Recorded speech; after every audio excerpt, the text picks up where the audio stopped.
Oh, and we are live today. Thank goodness. The alternative would have been awkward. Oh my goodness. I guess it's just me today.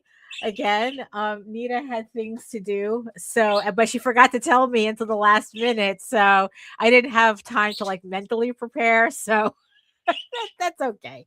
That's okay. I mean, granted, the vlogs are a lot more fun when she's on, but the show must go on. Oh my goodness. So good morning, everybody. It is Monday, March 9th, 2026. And the parakeets are really acting up because I have a window open because it's finally nice out for a change. Oh my goodness. So like I said, it's just me. So I guess I might as well just get this started because I certainly I am not ready for this. But here we go.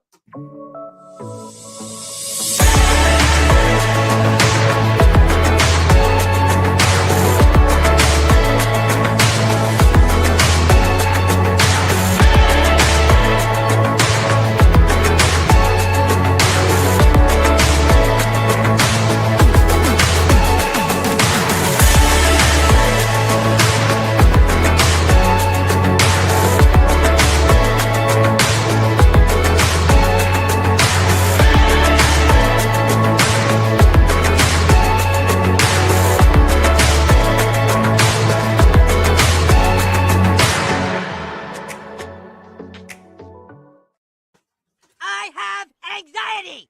That means I'm in my shell and have a hard time expressing myself. I find it difficult to engage with others. So everyone shut the up because my anxiety is up here right now.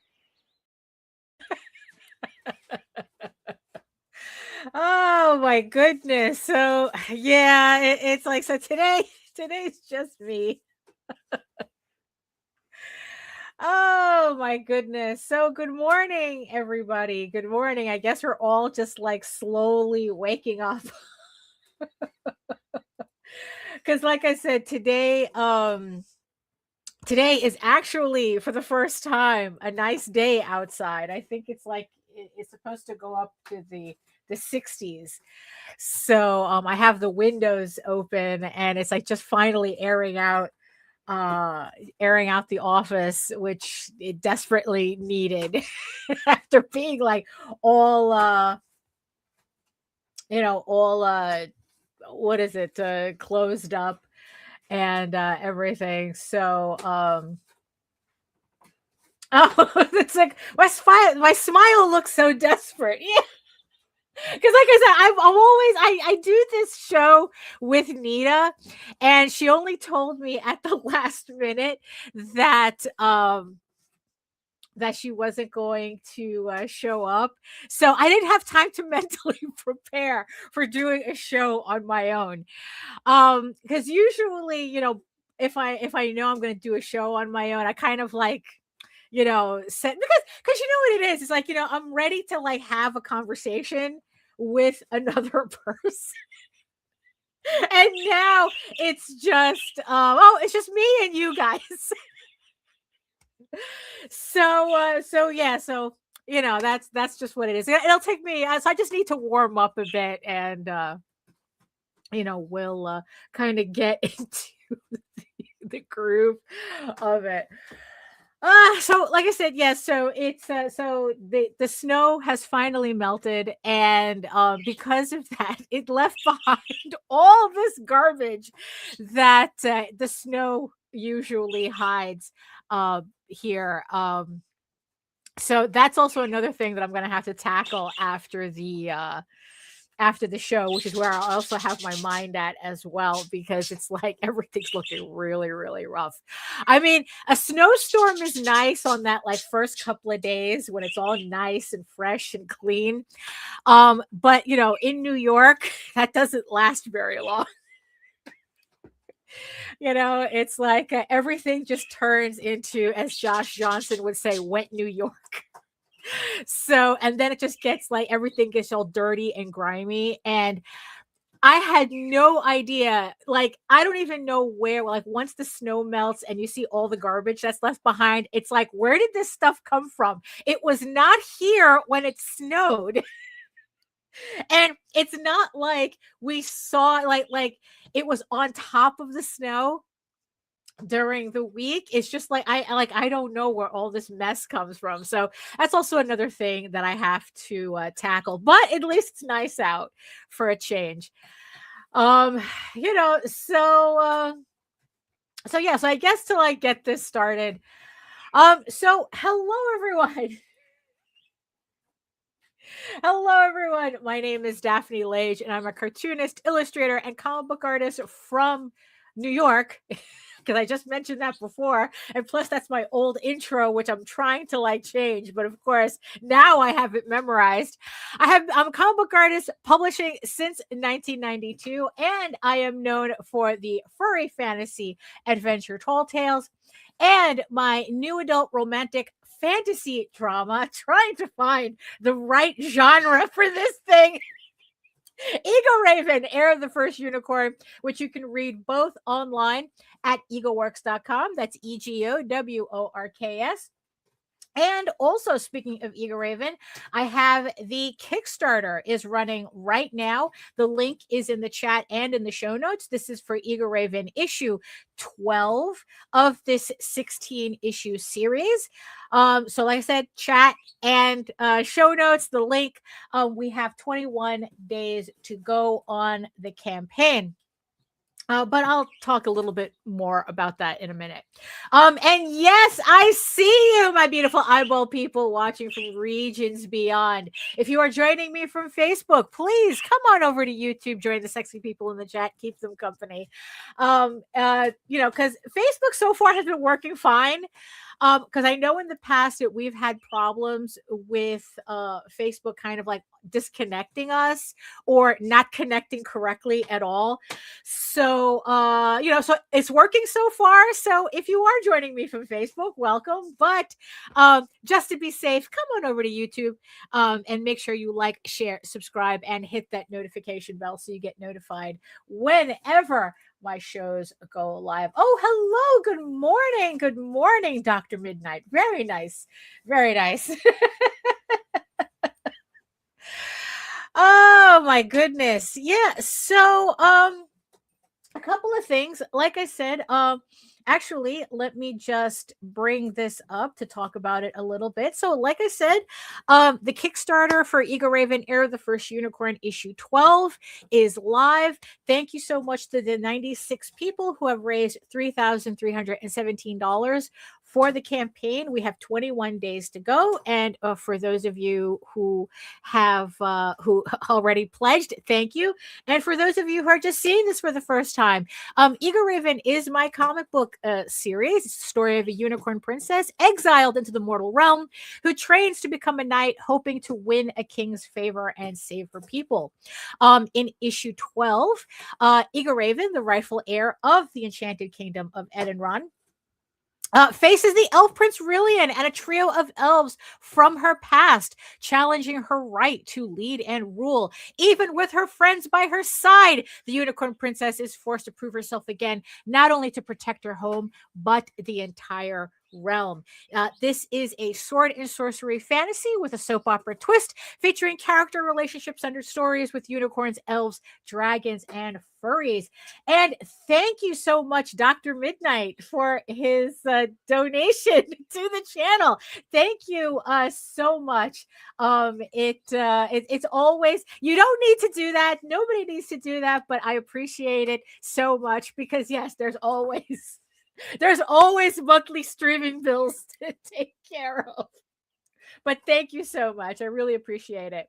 Another campaign that we have, Indie Comics Network, is also going to run probably in about a month. It's going to go live. This is our first foray into publishing other people. Instead, we've spent all this time publishing our own stuff. Now this is our first campaign that we're going to be running for somebody else to help, because Rod Espinoza has his comic Adventure Finders that he has been running on his Patreon. If you don't know who Rod Espinoza, you might know him from the book The Courageous Princess. I know that that's where I first heard about him, and he's done a lot of work for Antarctic Press and Dark Horse and other companies as well. And he has been serializing this story on his Patreon, like I said, and this is going to be the first time that it's going to be collected in a trade paperback. So it is a fantasy adventure, and it's kind of like a Dungeons and Dragons, Lord of the Rings with a smidge of Game of Thrones in it.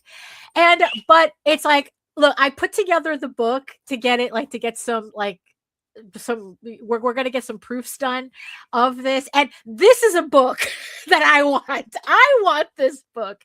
The story is very, it's lighthearted, but it's still serious enough that it doesn't like feel goofy, like it has like real stakes in it. And I found myself really sucked into it when I was putting the files together and putting the campaigns together for it. So yeah, so it is on pre-launch right now. Let's see, where am I? Oh, hey Lou. And the link for this is also in the chat and in the show notes as well.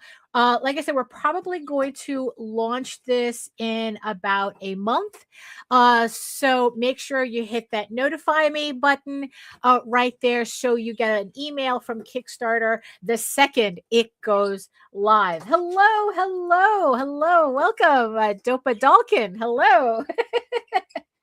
So this is going to be the Indie Comics Network's first foray into publishing, and I hope you all can help make it successful for us, so we can bring more creators who, for some reason, they can't do Kickstarters, like in Rod's situation. He's in the Philippines, so Kickstarter doesn't run from there, so we have to do it for him, or we're doing it for him, because he literally cannot run a Kickstarter. So yes, so if you help make this campaign successful, hopefully we can bring other creators into the fold and help them run Kickstarters as well.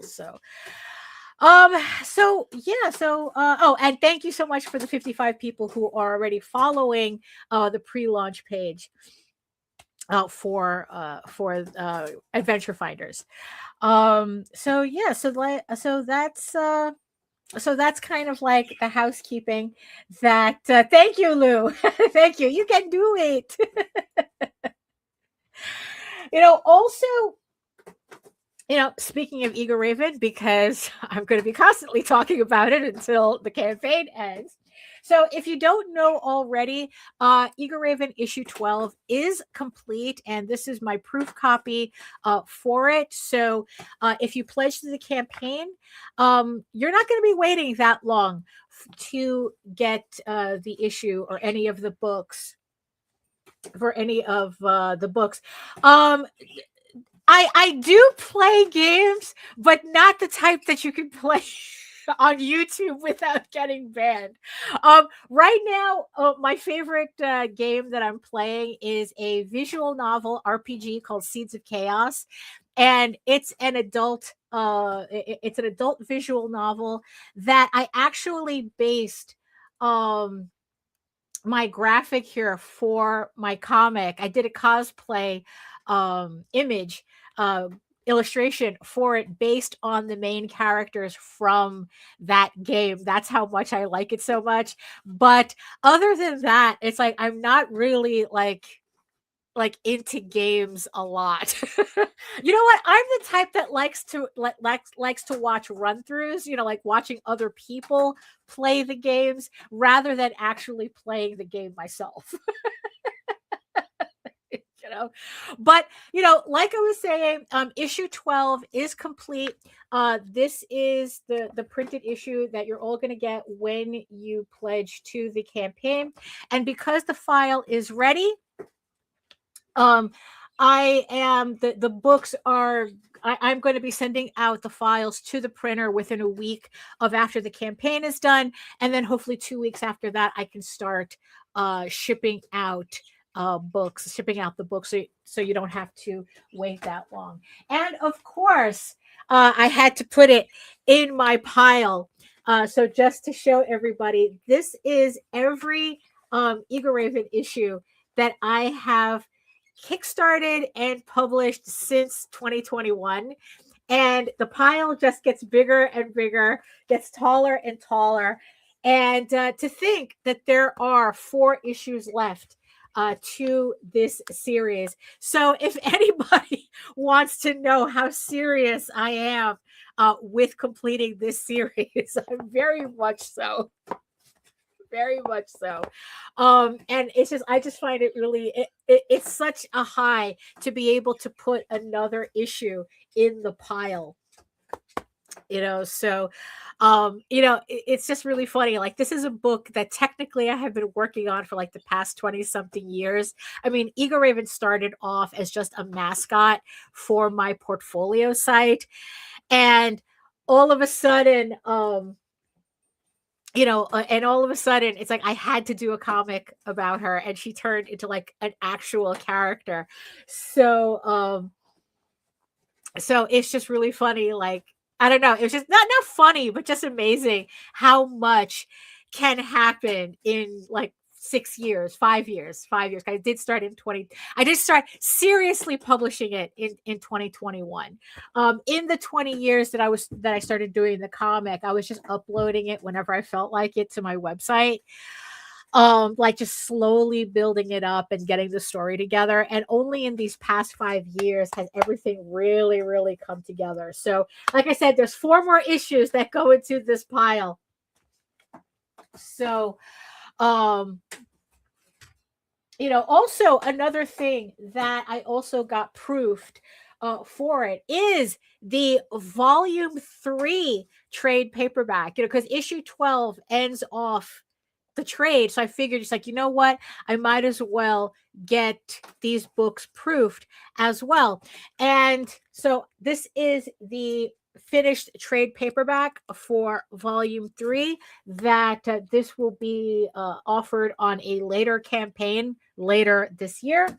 And I also did a sample of the same trade as a digest, more like a manga-ish size. It's not exactly a manga size, but it's close.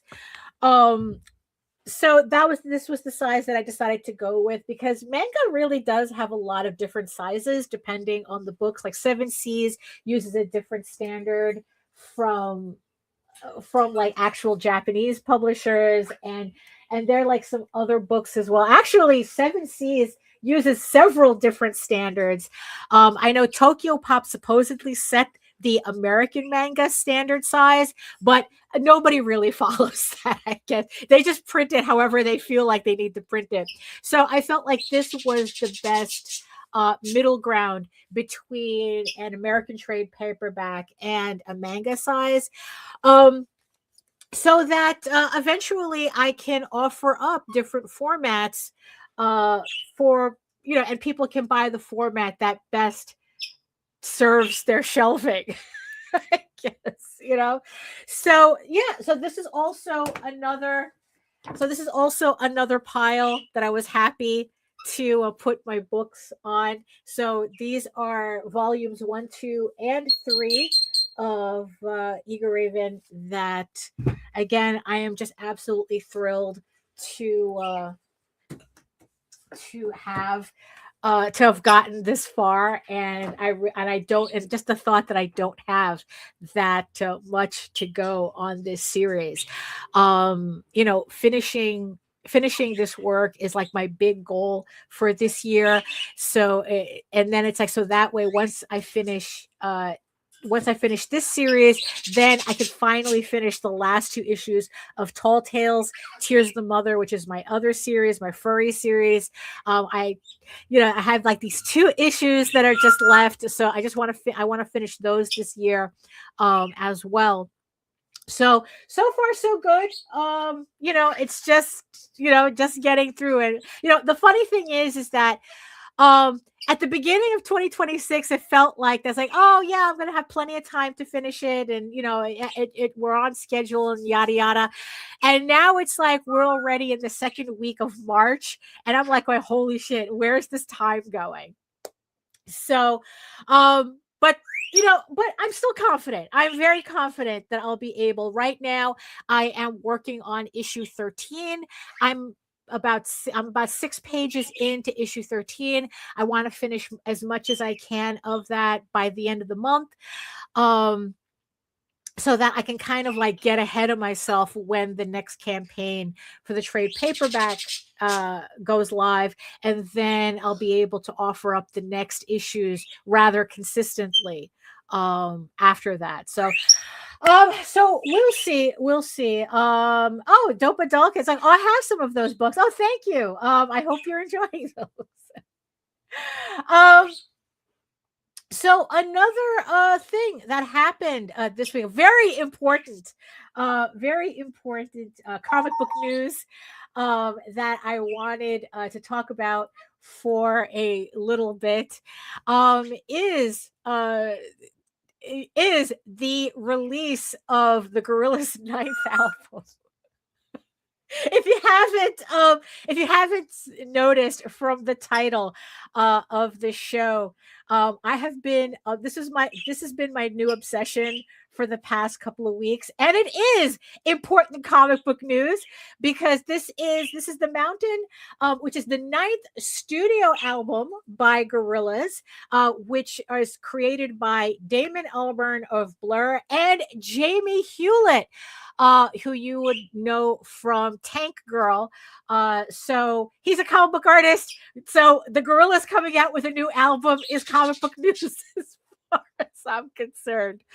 And I have just been obsessing on this album since it dropped. And actually, the when I first realized Gorillaz had come out with a new album, I didn't know that they were even coming out with a new album. I think the last album that I have from them is Demon Days. I completely forgot to pick up like Plastic Beach and Song Machine.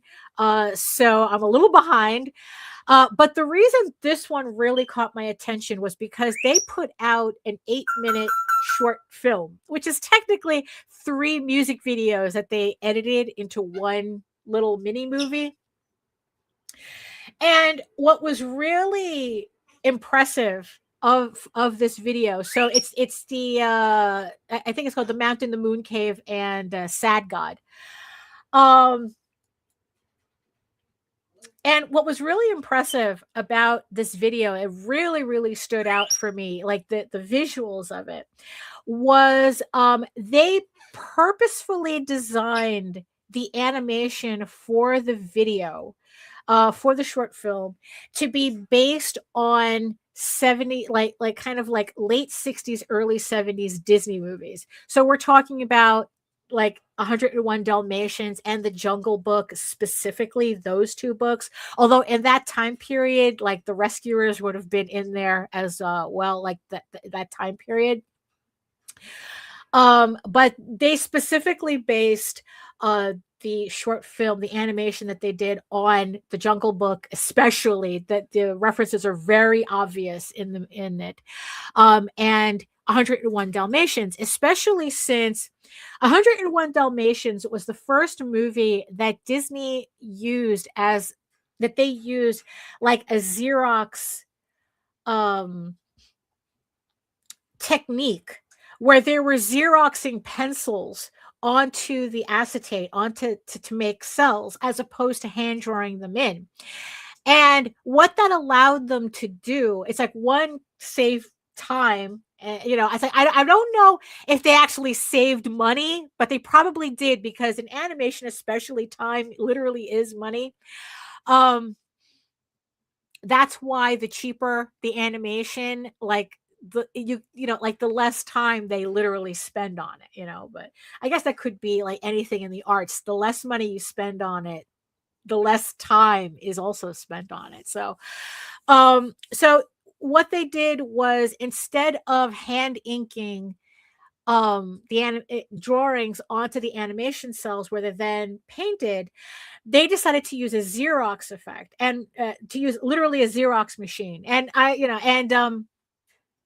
And what that allowed them to do was to take the pencils straight and Xerox them onto the acetate, and then they painted that instead of inking. So they skipped the inking process.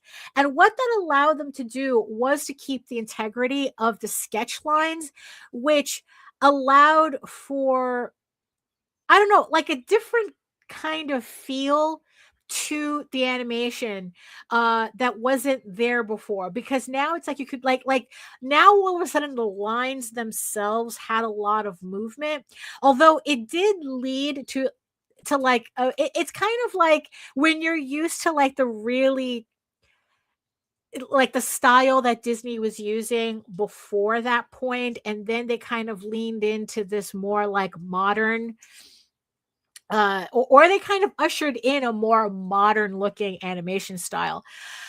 Um, it's just different. I know, of course, there was a lot of detractors, but it was different. And because of that, they allowed themselves to play overall with the style of the way these movies looked. And like, even though, like, especially if you look in the backgrounds, if it's like there's still a certain level, there's still an accuracy to the backgrounds, but it's a lot more stylized.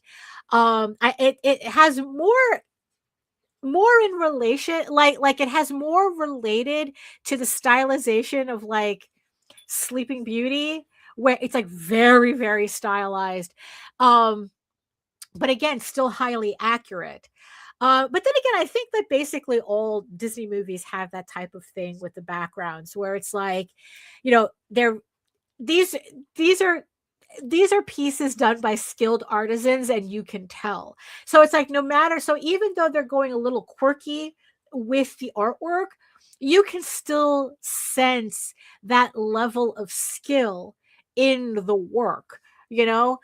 And that was the thing with the new Gorillaz short film, is that they wanted to imitate that, where it's like all the backgrounds were hand painted.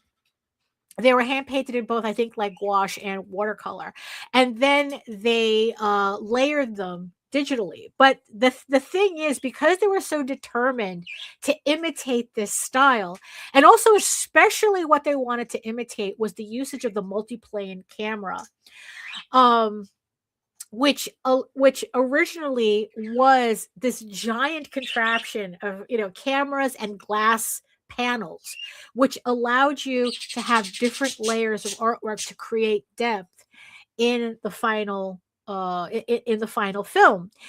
And it was a very physical thing back in the day. It's like you literally, like, it's like you look up a multiplane camera, and it's this huge, it's like, depending on how many layers you had, you needed a ladder to get to the top of the camera. It was a whole thing, right? And they wanted to imitate that, but like, it's a lot easier in the computer. But what the directors did was, they gave themselves rules, because computer technology allows them to do anything, essentially. So what they did was that they gave themselves very strict rules as to how they were going to do this short film, where it's like the animation was done by hand. The backgrounds were done by hand. Pretty much everything was done by hand, and then digitally put together in the computer, but with 1970s parameters. So where an original multiplane like in the computer, you can have, like, I guess the program that they use, they can have like 36 layers of whatever. Although, yeah, but On an actual multiplane camera in the 70s, you were only limited to 8 layers. So that's what they did. They limited. It's like, okay, we have access to 36 layers, but we're only going to use 8 because this is what we're trying to accomplish, this visual language of this particular animation. And like, I was even surprised if you watch the video. So there's an ending sequence where there's the symbol of the whole mountain that they use for the whole album. There's that it traces out in light.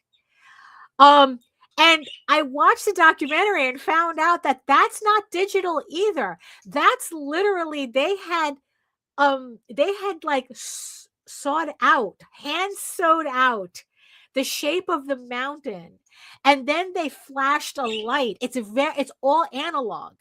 They flashed a light to make that effect. Very old school. And then they filmed smoke separately. And then combined everything to create what I thought was a digital, was a laser, making the mountain symbol. And turns out it was all analog.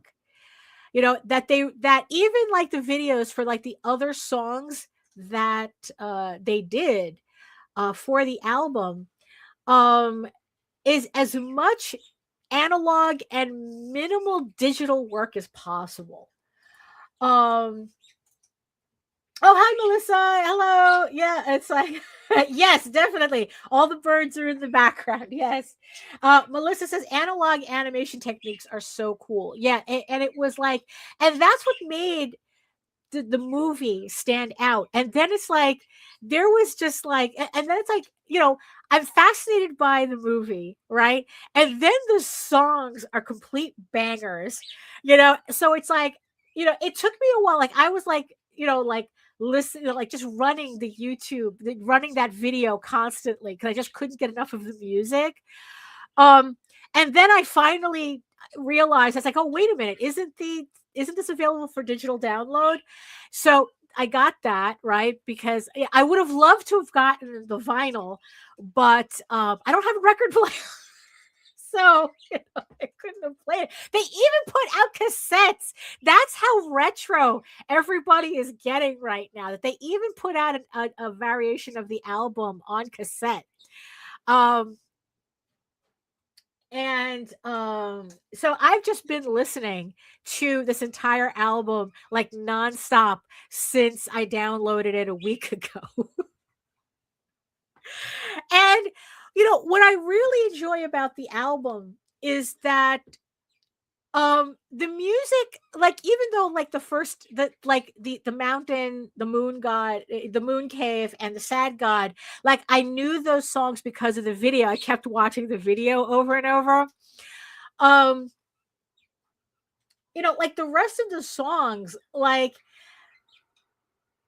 this is an album you really kind of have to sit with in order to like at least I found myself really having to sit with the album and like really listen to it and pay attention to really get the feel of it, right?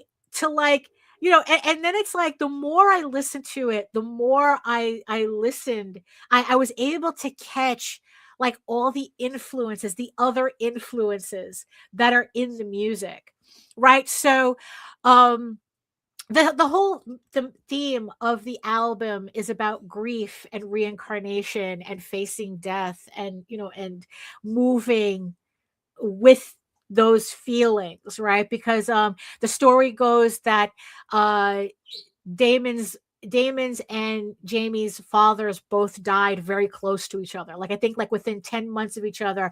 Damon Albarn's father passed, and then like 10 months later, Jamie's father's passed. And up until that point, if I understand the story correctly, they kind of had a strained relationship, Damon and Jamie. And after that point, after both their fathers died, Damon invited Jamie to go to India with him. And I guess it's like in that trip, they I guess it's like they really like reconnected creatively and started working on this album inspired by that trip. So this trip is very East Asian, Middle Eastern, Northern Africa, heavily inspired.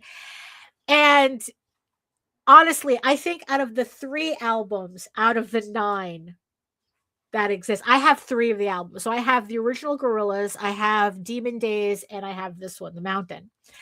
And honestly, out of the 3 albums, I really do think the Mountain is my favorite. Um, because like I said, it's like you really have to sit with the music. And after a while, it's like it was just really funny to see like which songs resonate strongly. And then like the more I listened to it, like other songs would be like, oh, this is my favorite, this is my favorite, this is my favorite.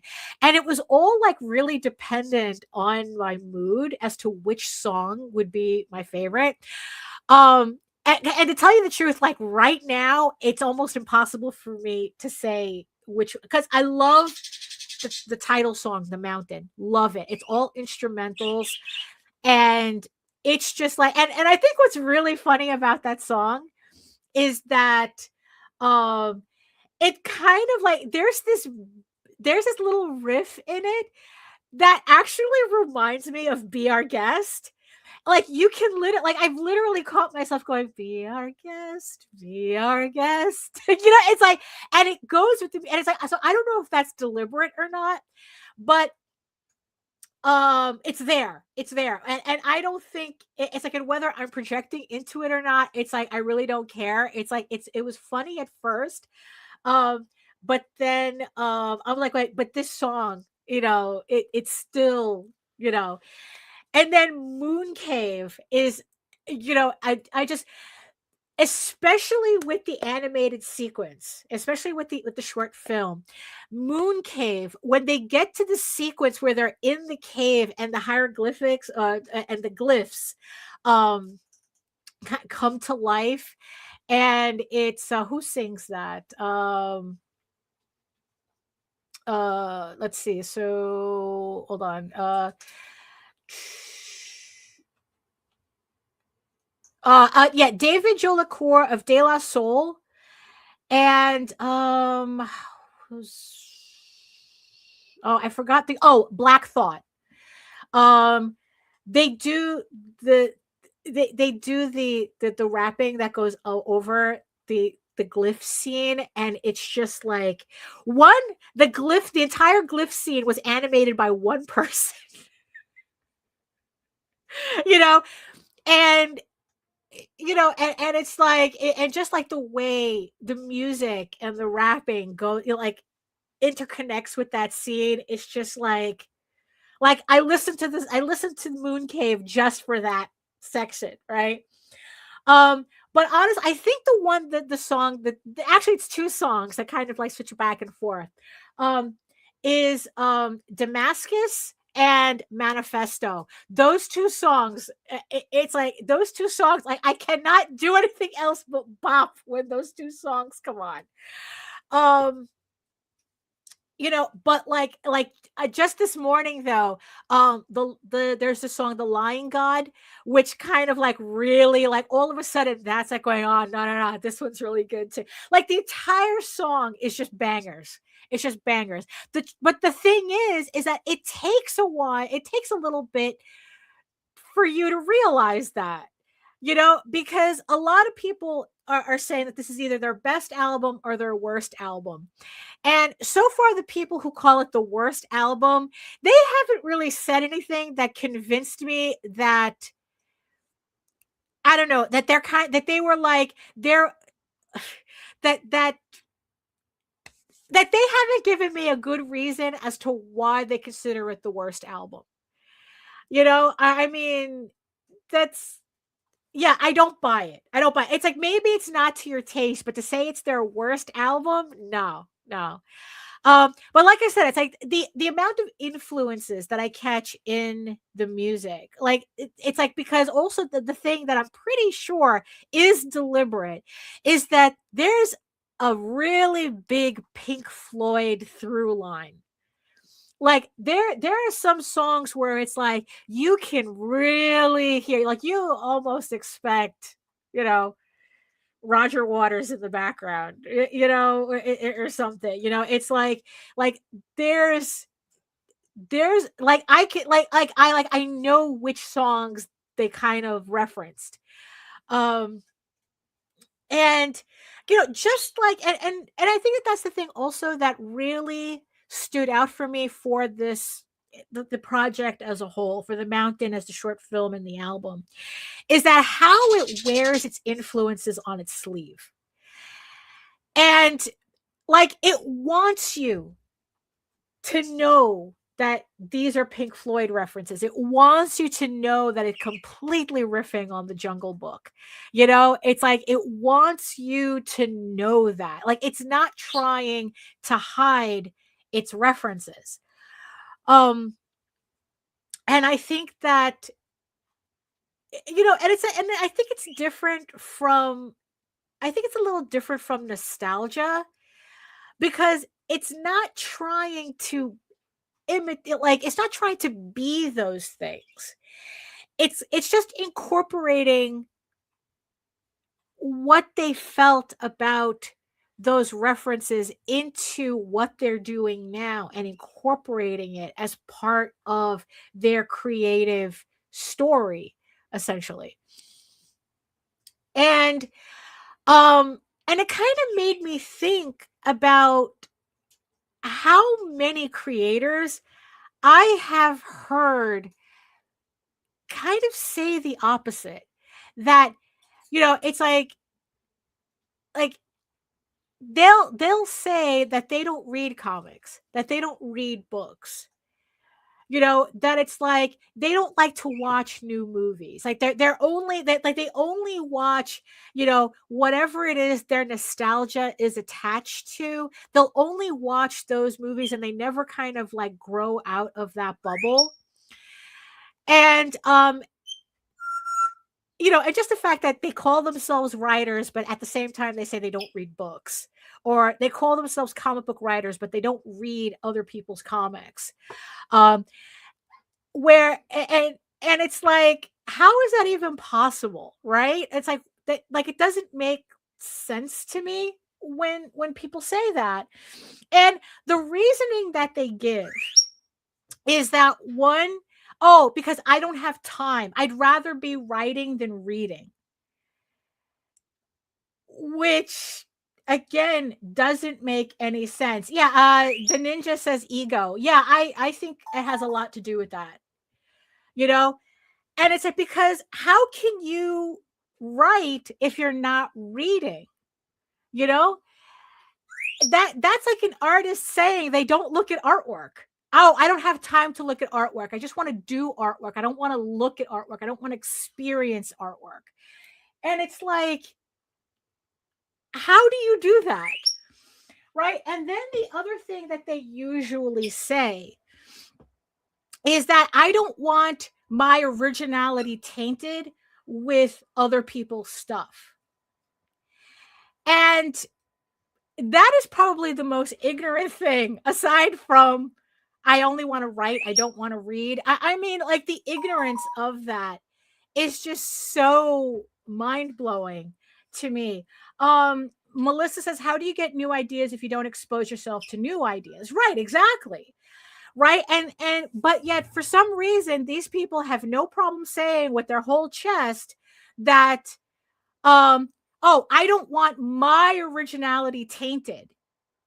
Right. And it's like, and holy shit, is that ego? Deninja says no inspiration in the future. Right. Yeah. It's like, but the funny thing is that they're not even creating inspiration now, because it's like, it's not coincidence that the people who say they don't want to corrupt their originality with other people's stuff are the same people who create the most derivative shit you know?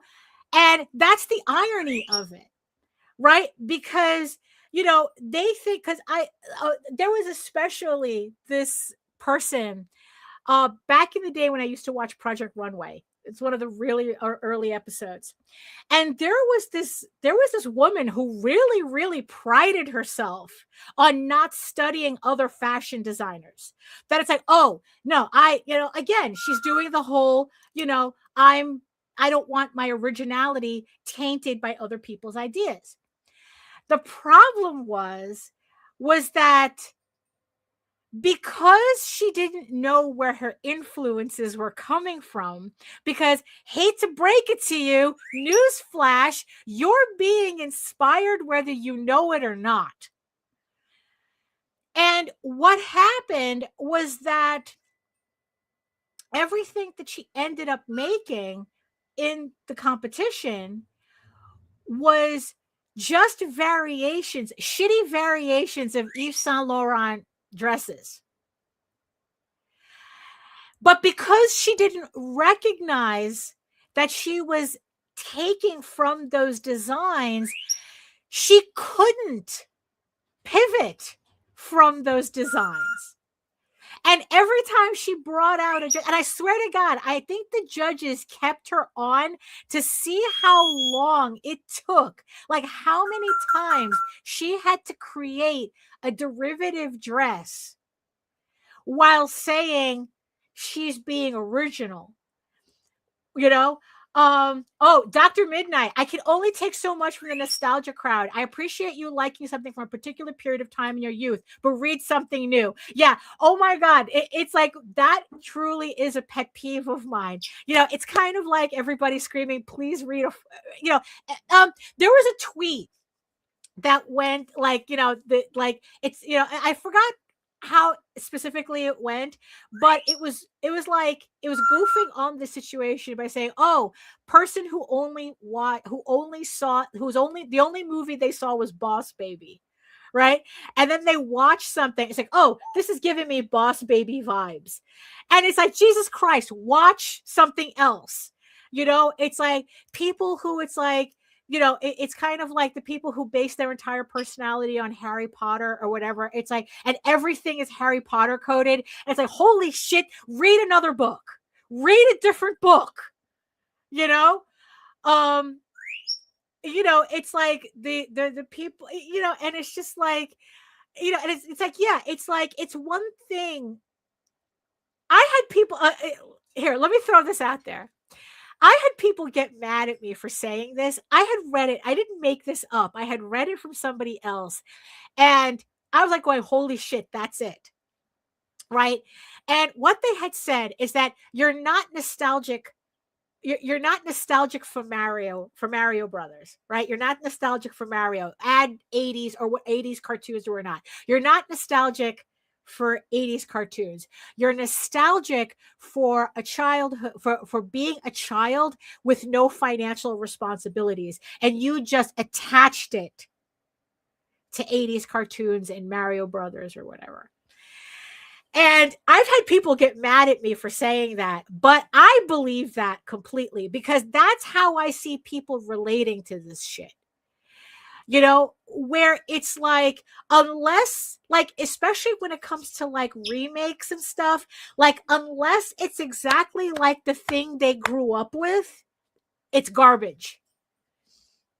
And it's like, I don't know about you guys, but I really, aside from very, very, very few things, very few things, I'm really not nostalgic for a lot of the stuff that I grew up with.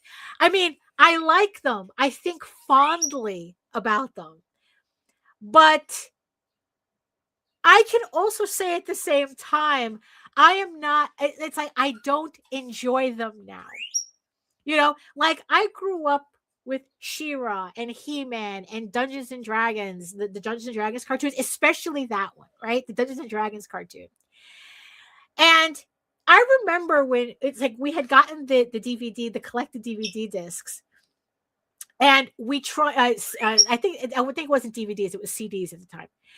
And we tried watching them, and I don't think we were able to get through that first episode because we're watching it and it's like, holy shit, we are so not 12.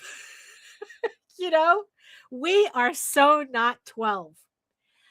And we couldn't watch it. I can't watch it. Even like as much as I love She-Ra and those cartoons were a foundation, you know, I cannot watch those cartoons. So when the new one came out, I really had no opinion on it. It's like, because I tried watching that too. And all it did was remind me that it's like, oh, I am so not the demographic for this.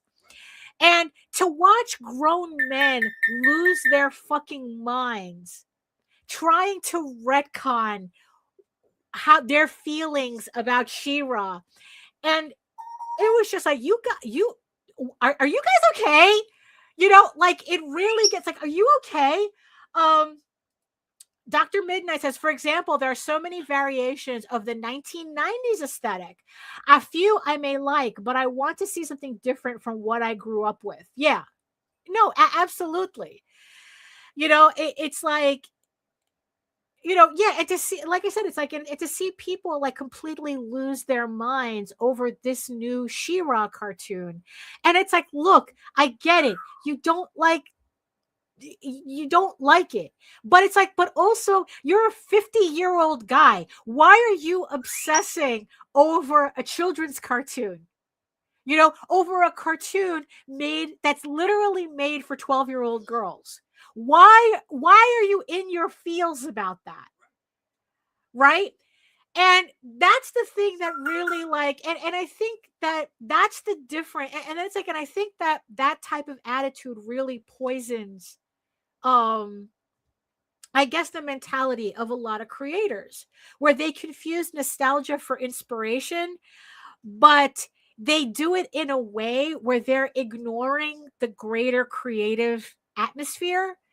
And like I said, so on Project One Runway, it's like time after time after time, this woman was creating derivatives of all these designer dresses. But because she didn't know what they were, she couldn't recognize it. And because of that, she couldn't pivot it into a design that would have been original if she knew what the source material was. You know, and eventually she got kicked off of the show because it just got to a point where she only survived as long as somebody was doing worse than her. But then there came to a point where she was the one doing worse and they finally let her go. But I always remembered that lesson that they made of her. You know? And you know what's funny? Grown men who most likely did not watch the original cartoon, especially since in every documentary with the creators of She-Ra and Masters of the Universe, whenever they talked about She-Ra, they would always say, no boys watch the show.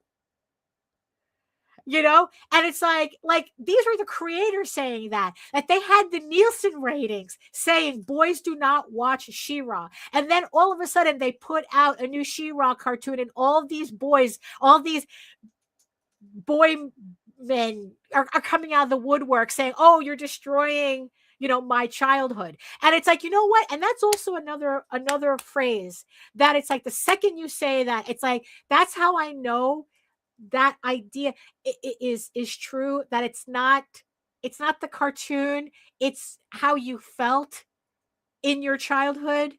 You know, and you know, and it's like, well, that's considering how they're acting up. Melissa says men just don't want anyone to have anything nice. Considering how it's like, it's kind of like they're you know, of course, do I really have to say not all men? Do I really have to say that? I'm kind of hoping that everybody watching understands verbal contextual clues to know that I'm speaking generally at this point, and not, if it's not you I'm talking about, I'm not talking about you. But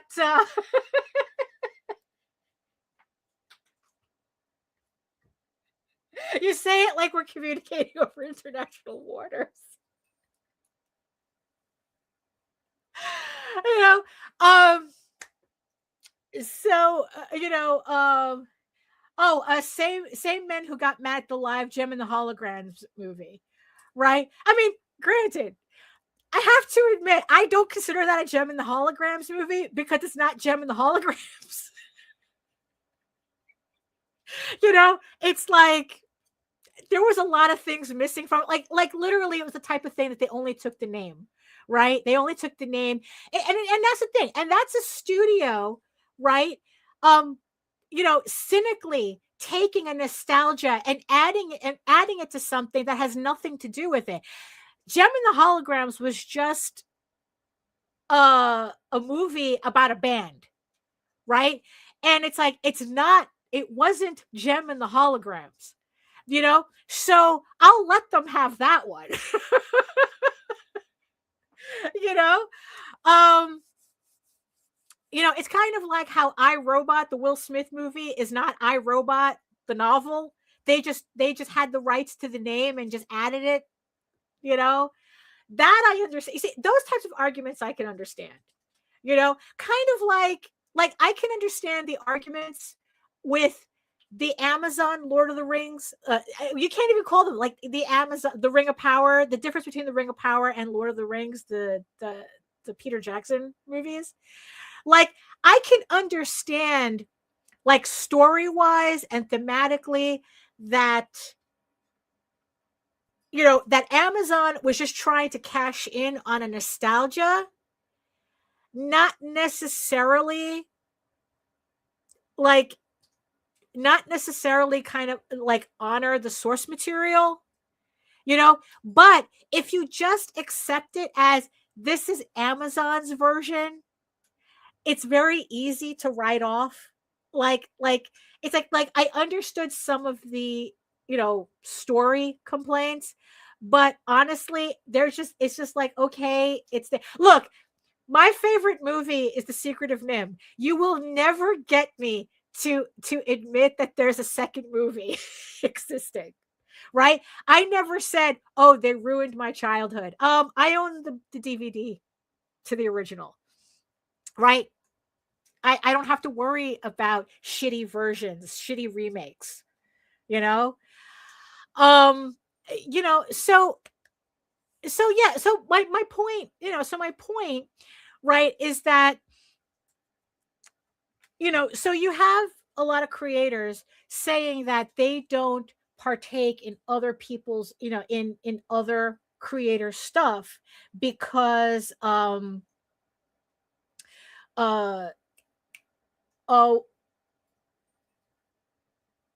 what was it? They made Gem and the Holograms, K-pop Demon Hunters. Actually, I think K-pop Demon Hunters is more a remake of Rock and Rule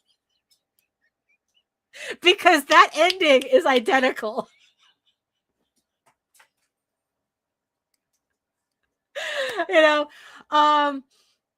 Right. It's like sometimes I wonder if it's more we remember how the show made us think and feel at the time rather than the show itself. Right. That's a part of it. Right. That's the thing about nostalgia. Like I said, it's like I think it's important as creators for us to understand the difference between inspiration and nostalgia. Because like I said, I see too many creators doubling, tripling down on nostalgia, and their work really suffers for that.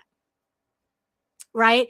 And the problem is that they don't want to admit that it's nostalgia. They just say, oh, shit was just better back then. Right.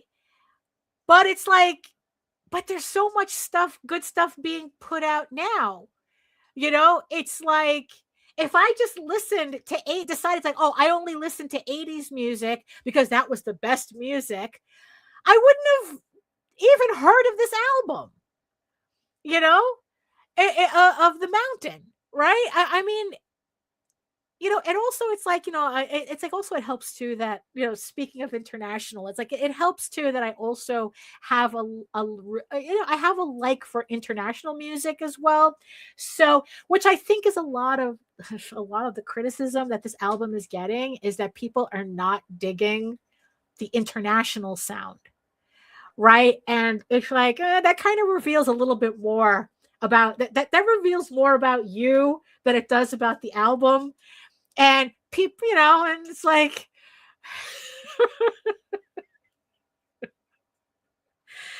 and I think that, it's like, right. So there's like, so it just made me think about the difference between Damon and Jamie creating this entire, at this point, I don't want anybody to reboot anything.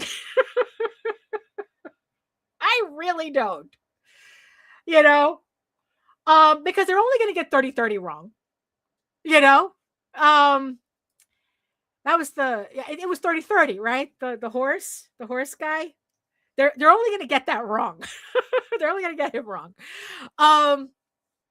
Like at this point, whenever somebody says, I want them to reboot it, I go, no, you don't.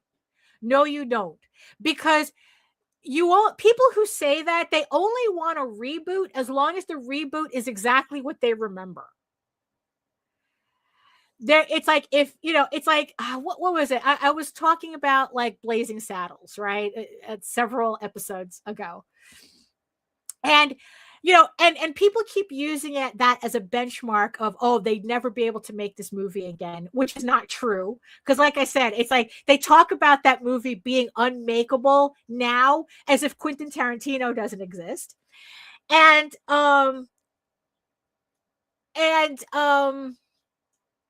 the same thing, and it's like, personally, Ben says, personally, they should get the Fast and Furious guy to reboot Mask.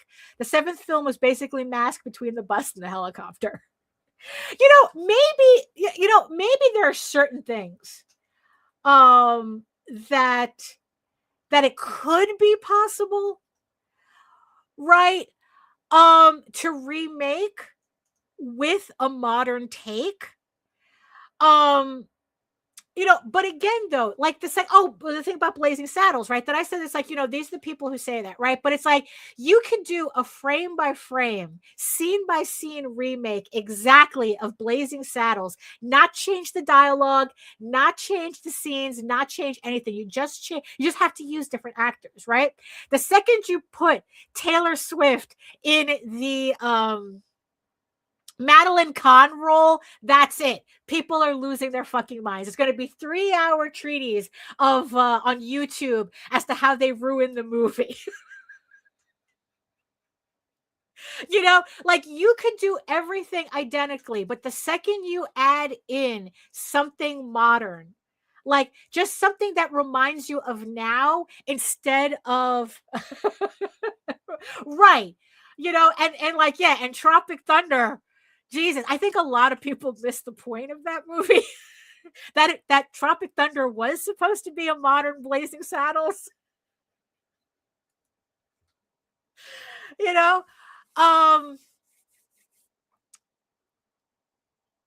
It's like, like this, because I think, and that's part of it, because I think that they want a reboot as long as it doesn't remind them of now. They want it to remind them of then, right? And it's like, this is why you should not cater to nostalgia.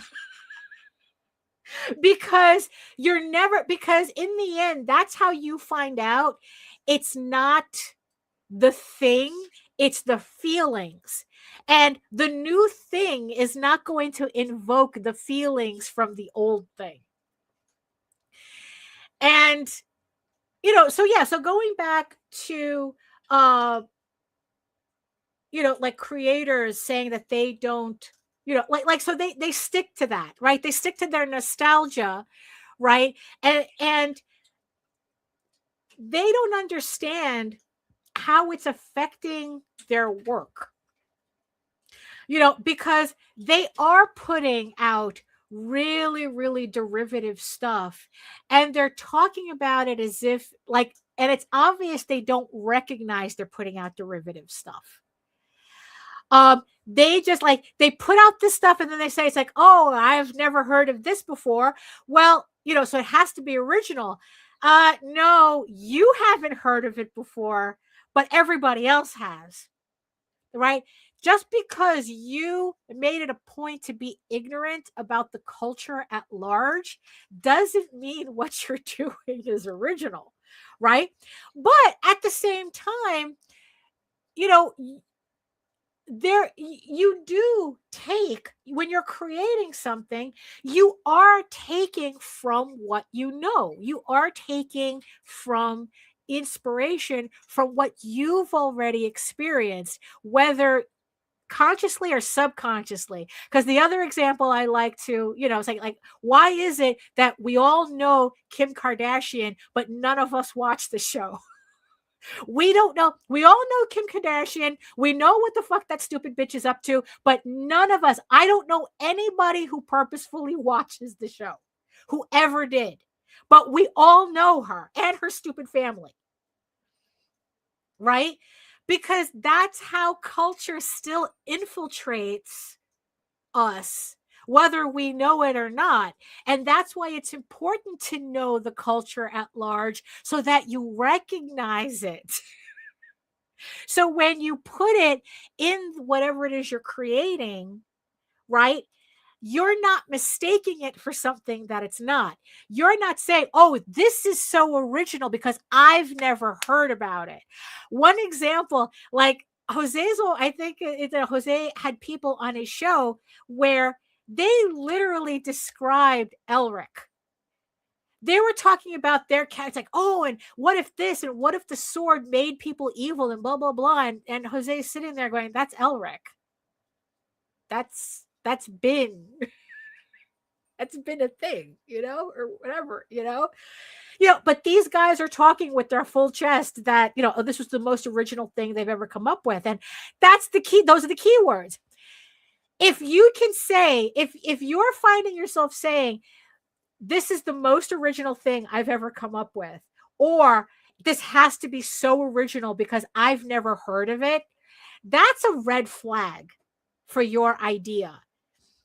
That is the moment where you actually have to go online and use the magical computer thing that has all of the world's knowledge in it and see whether that's exactly the case. Just like with this seamstress who inadvertently took in Yves Saint Laurent dress patterns and spit them out like she thought she came up with the idea, right? And that's the thing. But that there's no original ideas, just only original execution. But you have to know what it is you're doing. You have to understand what you're trying to execute on in order to have your own execution on it, to have your own take on it. If you don't know where it's coming from, you can't really imbue yourself into it. To give everybody an example. So, like I said, I've been doing Ego Raven since I was in college, since before then. It's like I said, it was, I made a portfolio website. I made this unicorn girl who was originally supposed to be a mascot for my website, from my portfolio. That's all she was supposed to be. It was a pseudo self-portrait. The name's a riff on, her name's a riff on it. Her name is actually an original riff. Originally a riff on the idea of ego, the idea of this was a self-portrait combined with ElfQuest fandom. So that's where the name, eventually I came up with the name's own lore that fits the actual story now, that makes sense in the story. But its original identity and name came from her being a self-portrait mascot for my portfolio. So I was, so then it's like there came a point where I was working on the story about a unicorn girl. It's like, you know what? Let me take this character. Let me make this story. Let me kind of massage this story, see where I can take it. It's like, let me do something interesting with it. And and I was kind of like futzing around with it or whatnot, and not being really serious about it, right? Until I was in a bookstore, and Anne McCaffrey had published a book named Acorna, which is a sci-fi book about a unicorn girl. And I remembered seeing it, and I remember like getting angry when I saw it, because it's like, well, one, obviously the whole idea of a unicorn girl is obviously not original, because Anne McCaffrey just did an entire goddamn novel about it, right?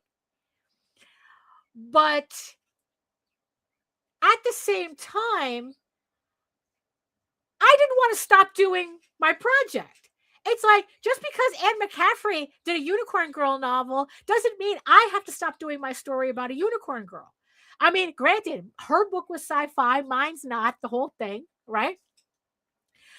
But it's like, that's when I started realizing that it's like, conceptually, at its base level, my idea was never going to be original, right? But how I tell this story, how I move forward with this story, will be mine.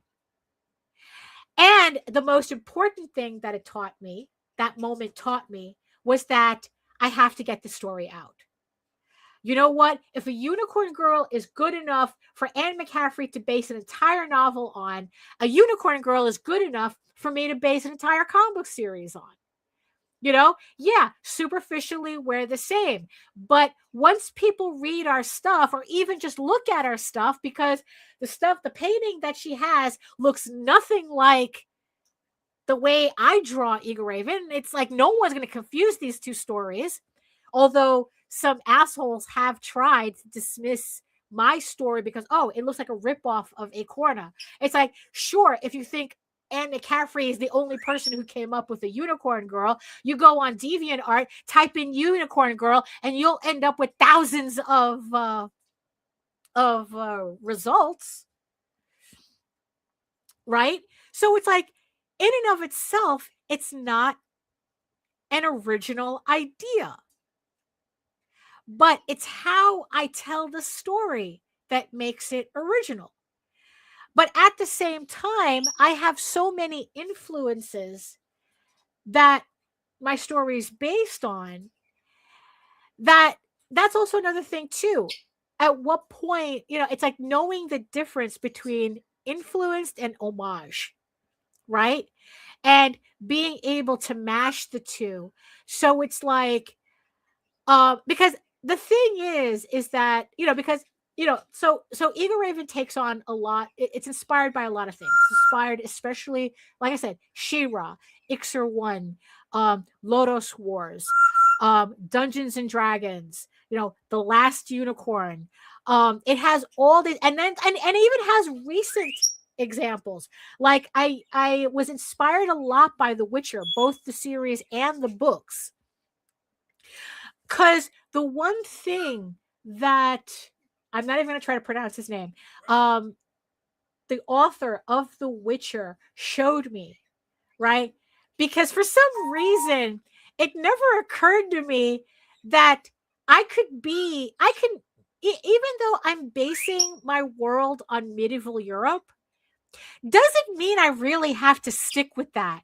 The whole idea of historical accuracy, which is also like another thing that people kind of like to bring up. I mean, this might be like a kind of like a different thing, where it's like people want, like, when they look at it like a medieval thing, like, oh, I remember like somebody asking me if Tall Tales was historically accurate.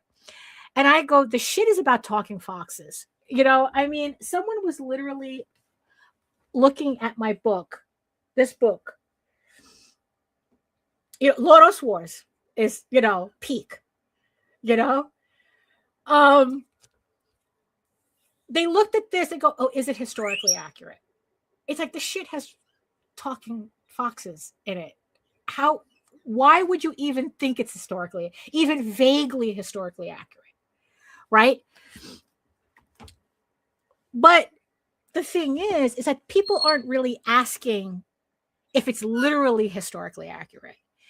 What they're really asking without knowing that they're asking it is like, does your world building make sense?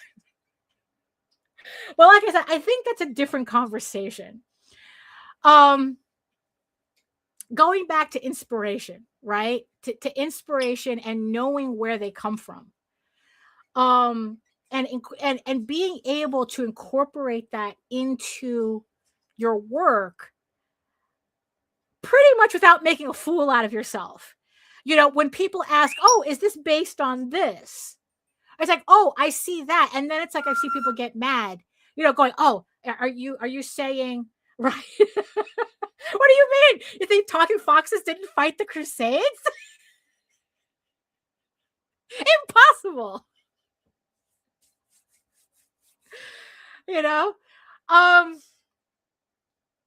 And I too would read that book. But and because that's also another thing too, right? When you don't consciously know where your inspiration's coming from, you become very fragile to people asking about, like, oh, this reminds me of that. Or it's like, oh, that reminds me of this. It's like, oh, that reminds me of Disney's Robin Hood. Thank you. It's based on Disney's Robin Hood. That was one of the inspirations. Thank you so much. It's like when they look at the way I draw trolls in here. And it's like, oh, let's see, where's that scene? There's one particular scene that people see. It's like, oh, it's like, oh, you read a lot of ElfQuest, don't you? And I go, yes, I do. Why, yes. And where other people would go, oh, are you accusing me of plagiarism? Are you accusing me of copying? And oh yeah, it's like another group of people who don't read are the loudest voice of historical accuracy crowd, never reading a history book. It's true. always beware of these people. And and it's like, yeah, and I think, and it's like, and I've seen that, and I've seen creators get mad. It's like, oh, stop comparing our stuff to something else.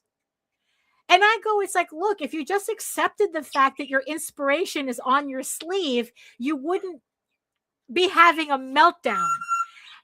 It's like, yeah, sorry, not sorry that you're just being reminded, that your ego is being reminded that you're not as original as you want to pretend you are. I mean, Gorillaz puts out that video, the mountain, the moon cave, and everybody in the comments, holy shit, it's like the Jungle Book. Everybody. Do you think that they got mad at that? No, it's on purpose. They want you to make that connection. Because then it's like you'll understand and appreciate what they're trying to do. It's like, I'm not going to hide the fact that I was inspired by Disney, by Don Bluth, by ElfQuest, same thing with Eagle Raven. I'm not going to hide the fact that like this cover, is a reference of a Daredevil cover from the 70s. I just really liked it. I just really liked the layout, and I used it. Was it Daredevil? I don't remember if it was Daredevil, but it or Black Falcon. I don't remember. I took it from a 70s comic, this layout, because it's like I found it that inspiring. that it's like, you know what? And I've done that. It's like I've based an entire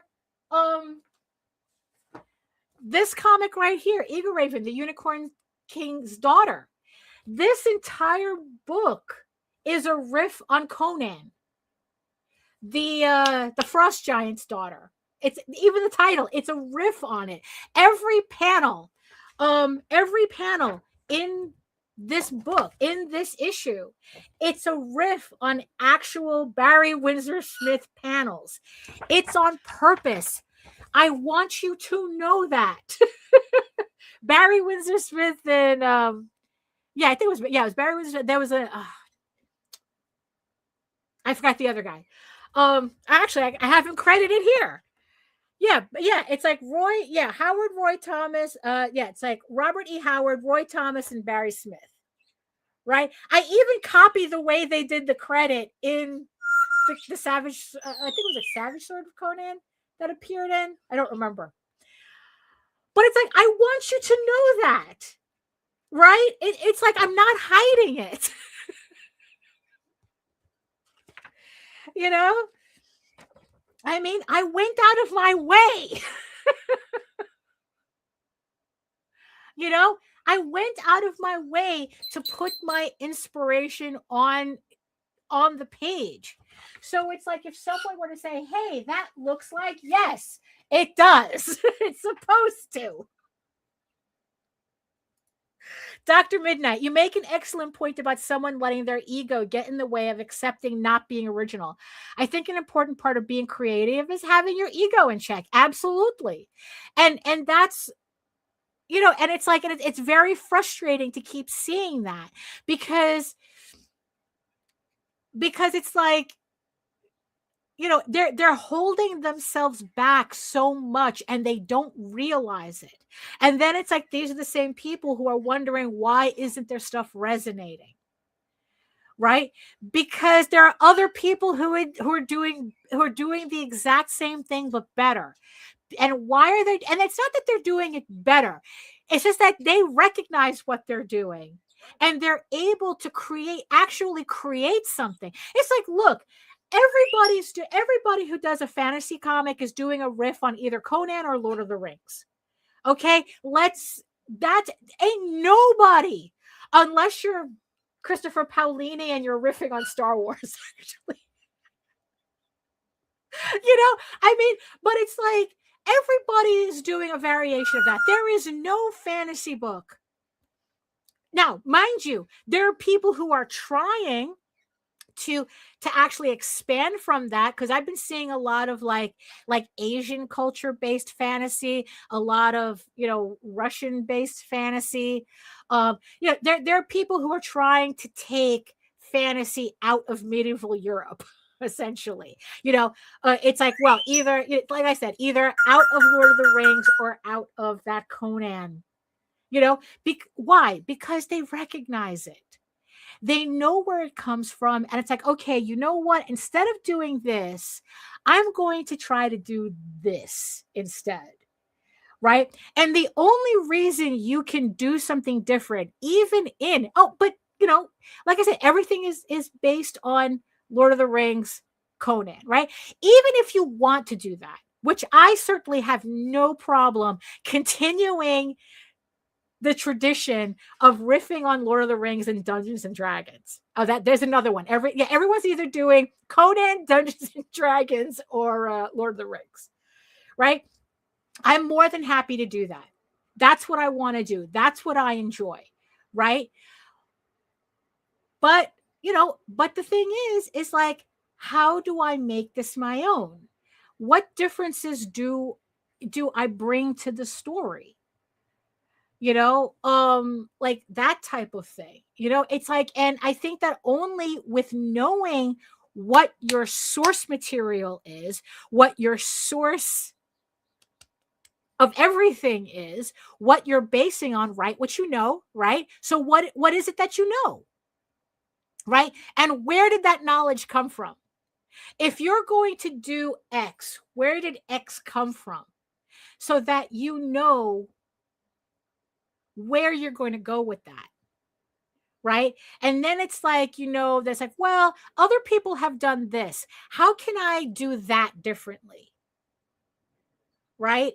Or what could I add? Again, going back to The Witcher, right? So here I am sitting on a foundation of Lord of the Rings and, Lotus Wars, which is based on Dungeons and Dragons anyway. So it's all pretty much the same thing, right?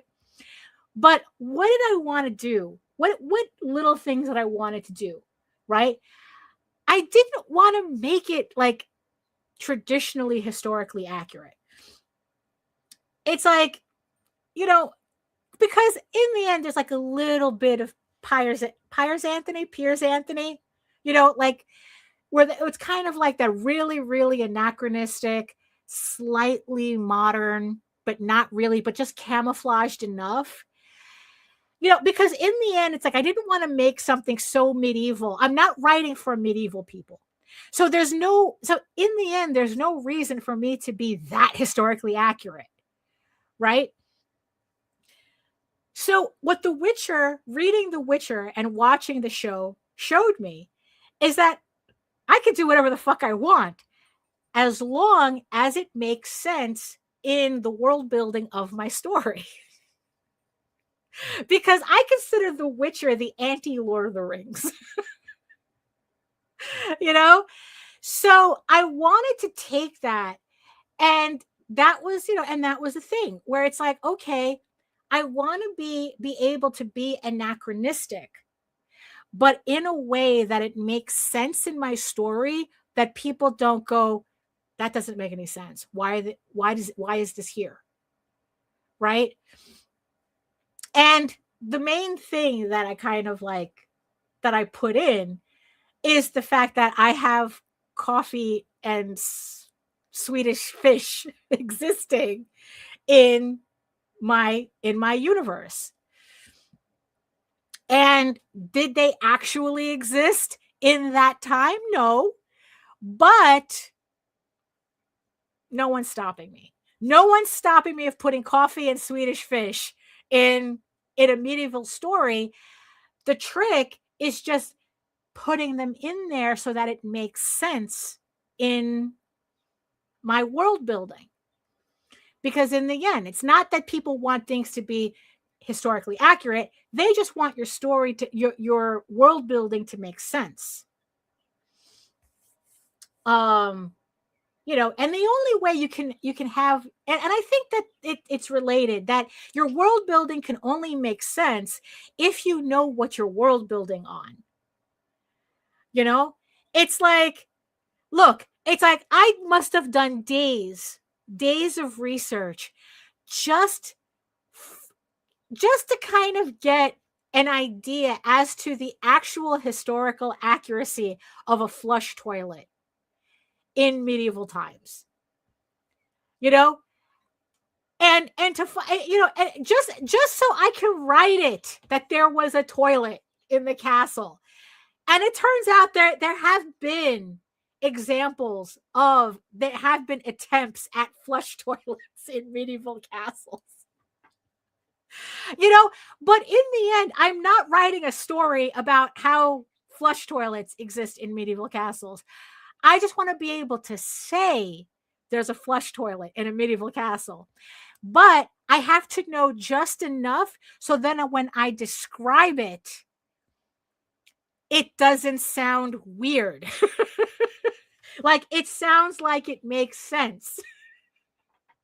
That, oh, okay, there's a flush toilet in a medieval castle. There's a pipe system in a medieval castle.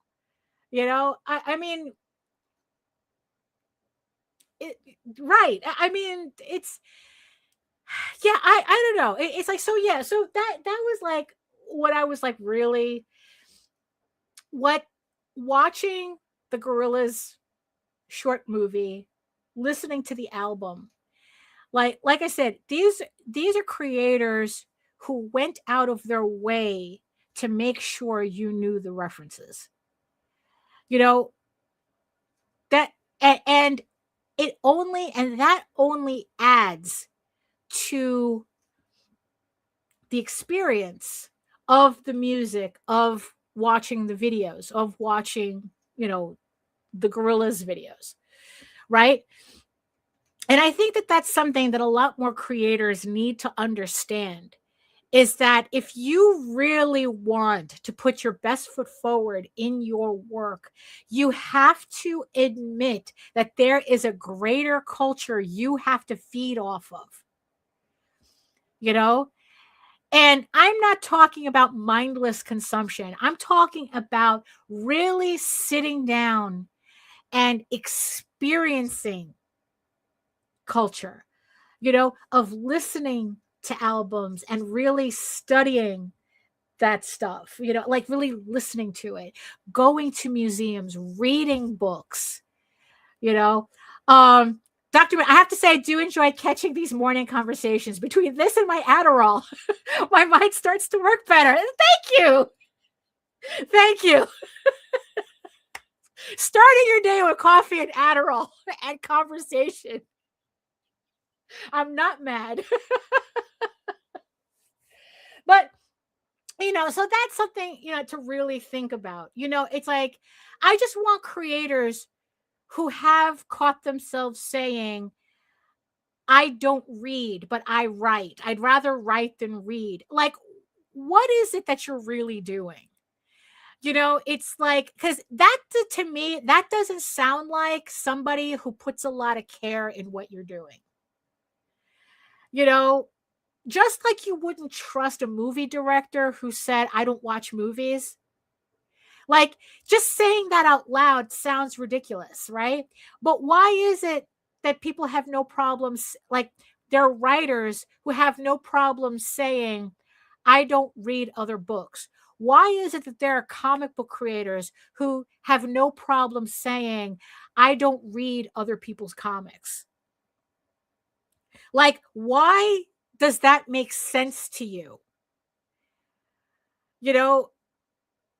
And yeah, and it's like, and if it does make sense to you, like I said, I really question the type of work that you're putting out. And are you really seeing the type of work that you're putting out? Like I said, I think that, yeah, it's like, what? I think there needs to be a little bit more reverence to what we do. I mean, it's like, yeah, I know we do this stuff to to ultimately make money, but there needs to be a certain level of care, especially in this environment of of heavy technology, of generative tech, who could, we have people spitting out books within 40 minutes and calling themselves authors. It's like, the people who flood the market, they're not going to be remembered for anything. Nobody is going to talk to them about their books, but the people who take care, people are going to be talking about this album. They're going to be talking about this Gorillaz video for a long time. People are desperate for care, for, they're desperate. They're desperate for you to care about the work that you're doing. And I think those are the people, and the people who do that are the ones who are really going to get ahead in this environment that we're in. Because to see how many people were in the comments saying how they're desperate for real creativity, for real, like, for texture in artwork, for real, like, handwork, and this is a market that's exists, that this is a market. People want to talk about, oh, it's like I have to cater to the market. Well, you know what? This is the market that's growing now. We're going full circle. This is a market that's growing. People who want art that looks like the person cared. So the question is, do you care? Do you care? I care. I wouldn't be talking about it if I didn't care. Oh my goodness. So Yeah. So we're already a little past the hour and a half mark. I mean, I could just keep going, and I really shouldn't, because I really do got to finally clean out this after snow mess that's in the front. So, oh my goodness. So I want to thank everybody for keeping me company today. Hopefully next Monday Nita will be back so we can continue talking more about starting your day with coffee and Adderall. Boy, is that a tagline or what? But you know what? I appreciate it. I appreciate it. So thank you so much, everybody in the chat who kept me company. Thank you so much to all of my beautiful eyeball people watching or listening to me in the background. I hope that you got something out of this, at least was entertained. At least you got work done. Did you get work done while I was talking? Because sometimes that's all you need. You just need somebody to be yammering in the background while you're just getting a task done. And I am more than happy to fill that gap for you. Thank you so much. You could be listening to anything else, but you decided to spend this hour and a half with me, and I appreciate every single one of you for that. Yes, and have a great day. Yes, have a great day, Dr. Midnight. Thank you so much. If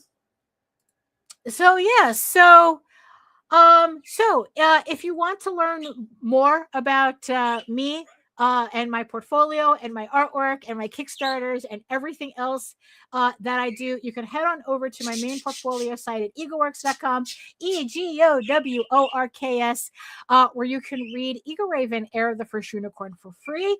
But if you prefer your fantasy, if you want foxes going on crusades, if you want your fantasy to be more of a furry Lord of the Rings adventure, you can follow the link over to Tall Tales. That's TAILSonline.com.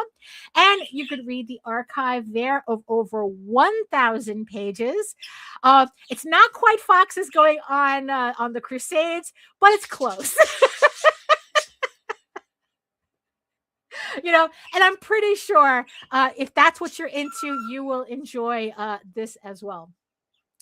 And remember that Eagle Raven, Heir of the First Unicorn, issue 12 is on Kickstarter live right now. The link is in the show notes and in the chat. And it's also on the websites so if you want to check out Eagle Raven for free on the website, and then you can head on over to the Kickstarter where you can pick up physical copies of the books while you're there, and also while you're on my website, make sure that you sign up for my newsletter, or you can hit this QR code right here, where you can keep up to date with all of my art, my sketchbooks, my comics, my Kickstarters, the whole thing.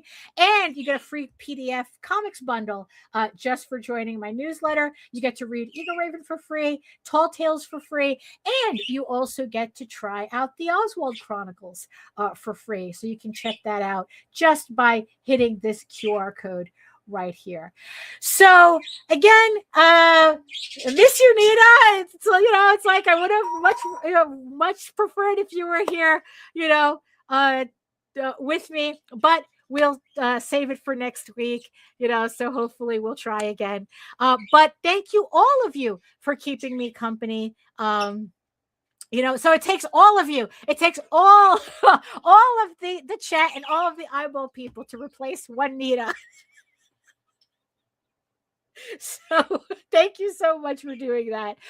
Oh, and in the words of the ancients, eat your food, moisturize, mind your business, and do the work. Because when you actually do the work, you never have to fake any of your accomplishments. Thank you so much again, and we'll see you next time.